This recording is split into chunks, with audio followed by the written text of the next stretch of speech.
বগুড়ায় একটি খাল থেকে ৬টি হ্যান্ড গ্রেনেড উদ্ধার করা হয়েছে। দুপুরে শহরের বারপুর এলাকার বার্কি খালে মানিক নামে এক যুবক তার পরিবারের 2 সদস্যকে নিয়ে মাছ ধরতে চান। খালের পানি নিষ্কাশনের সময় 2 দফায় 2টি করে 4টি গ্রেনেড ওঠে। পরে খবর পেয়ে পুলিশ ও সেনাবাহিনী ঘটনাস্থলে যায়। পরে সেনা সদস্যরা ওই খালে অভিযান চালিয়ে আরও 2টি হ্যান্ড গ্রেনেড উদ্ধার করেন। নিষ্ক্রিয় করতে ঘটনাস্থলে যাচ্ছেন সেনাবাহিনীর বোম্ব ডিসপোজাল ইউনিট।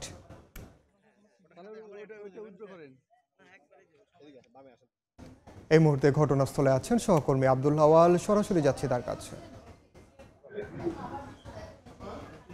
বগুড়া শহরের ঢাকা রংপুর মহাসড়কের বারপুর এলাকায় বার্কি নামে যে খালটি রয়েছে, সেই খাল থেকে কিন্তু ইতিমধ্যে 6টি হ্যান্ড গ্রেনেড উদ্ধার করেছে সেনাবাহিনী। মূলত আজকে দুপুর নাগাদ এই এলাকার মানিক নামের এক যুবক তার পরিবারের 2 সদস্যদেরকে নিয়ে এখানে জলাশয়ে আছে মাছ ধরার জন্য, এবং মাছ ধরার জন্য তারা যখন এই জলাশয়টিতে আসে এবং সেই জলাশয়ের পানি নিষ্কাশনের জন্য একটি পাতিলে করে তারা কাজ করছিলেন। এই সময় পাতিলে আসলে প্রথম অবস্থায় 2টি হ্যান্ড গ্রেনেড এবং আরেক দফায় 2টি হ্যান্ড গ্রেনেড উঠে আসে, এবং তারা যখন নিশ্চিত হতে পারে প্রাথমিকভাবে যে এটি আসলে হ্যান্ড গ্রেনেড বা অস্ত্র জাতীয় কিছু হবে, তারা কিন্তু বিষয়টি প্রথমে বগুড়া সদর থানা পুলিশকে জানায়, এবং সদর থানা পুলিশ কিন্তু ঘটনার গুরুত্ব বিবেচনায় আসলে সেনাবাহিনীকে জানালে সেনাবাহিনীর যে বগুড়া সদর ক্যাম্প রয়েছে, সদর ক্যাম্পের কমান্ডার ক্যাপ্টেন জানে আলম সাদিপের নেতৃত্বে একাধিক দল কিন্তু এখানে এসেছে, এবং ইতিমধ্যেই সেনাবাহিনী খালের যে চারপাশটি রয়েছে, চারপাশের এলাকা ঘিরে ফেলেছে, এবং সাধারণ মানুষ যারা রয়েছেন, সাধারণ মানুষদেরকে কিন্তু সেই যে গ্রেনেড গুলো যেখানে এখন রাখা হয়েছে জমা করে একটি লাল বালতিতে তার আশপাশ থেকে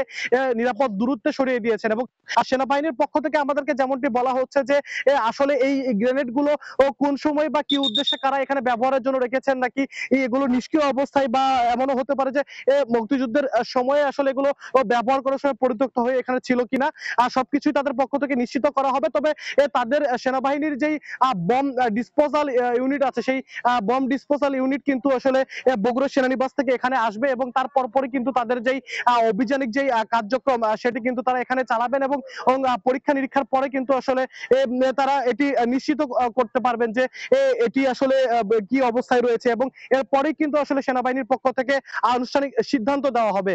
তো বগুড়া থেকে যে 6টি গ্রেনেড উদ্ধার হয়েছে, এই নিয়ে এখন পর্যন্ত আমার কাছে ছিল সর্বশেষ। সরাসরি যুক্ত ছিলাম বগুড়ায়।